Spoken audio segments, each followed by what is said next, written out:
जनमों से ज्यादा तोहरा से प्यार भइल रहे, जनमों से ज्यादा तोहरा से प्यार भइल रहे, जनमों से ज्यादा तोहरा से प्यार भइल रहे। काहे करेलू हमके बदनाम जो है तहे, काहे करेलू हमके बदनाम जो है तहे। जनमों से ज्यादा तोहरा से, जनमों से ज्यादा तोहरा से प्यार भइल रहे, जनमों से ज्यादा तोहरा से प्यार भइल रहे, जनमों से ज्यादा तोहरा कहे काहे करेलू हमके बदनाम जो है तहे, आ जनमों से ज्यादा तोहरा से प्यार भइल रहे। अरदास भाया मंच के माध्यम से और ये आप लोगों का स्नेह है, प्यार है, जो 300 साढ़े 300 किलोमीटर दूरी से बुला करके इस सरजमी पर प्यार दुलार देने का कार्य करते हैं।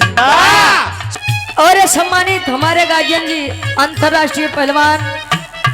गार्जियन जी आप साधु यादव जी के द्वारा ये 201 रुपए का सम्मान, बहुत बहुत धन्यवाद। अरदास भाया मंच के माध्यम से कैसे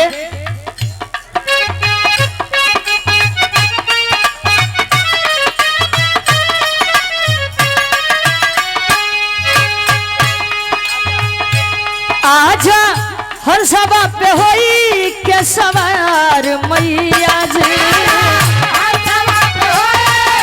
सवार मैया जी,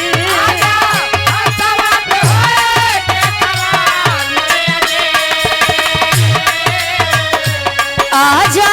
हर सभा पे होई के सवार मैया जी, काहे देरिया लोग बोलू,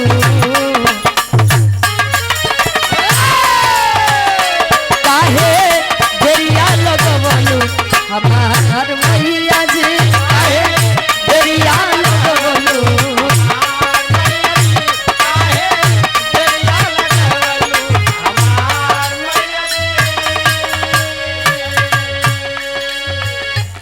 आजा हंसवा पे होई के सवार मैया जी, काहे देरिया लगवलू हमार मैया जी, कहे मन की तरंग मार लो बस हो गया भजन, आदत बुरी सुधार लो बस हो गया भजन। आखिरी भाव बा बिटिया, आखिरी भाव में बतावे कि बिरहा जगत में हमर खानदान का बा, अब बिरहा जगत में हमर माई बाबू के बा। कैसे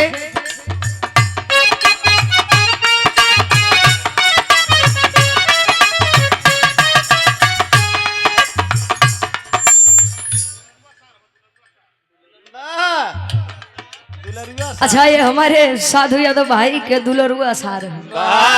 क्या बात है, तोरे भौजी भैया ने क्या कहना, उसे बहुत बड़ा बढ़िया जोड़त हो गुरु जी। कहो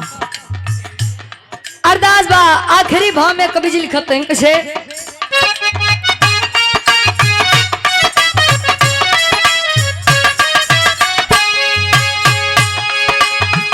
गुरु बिहारी गुरु गणेश के बनो मोनू,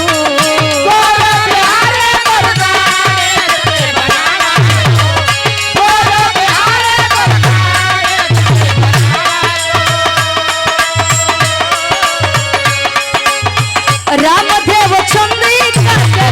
तू ही सजन,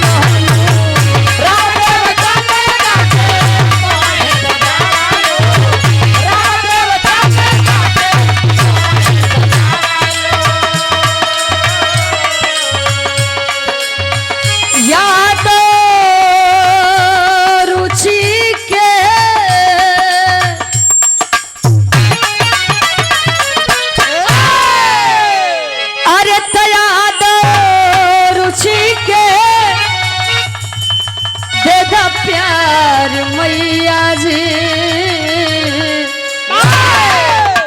अरे काहे देरिया लगवलू, काहे देरिया लगवलू हमार मैया जी, काहे देरिया लगवलू, काहे देरिया लगवलू हमार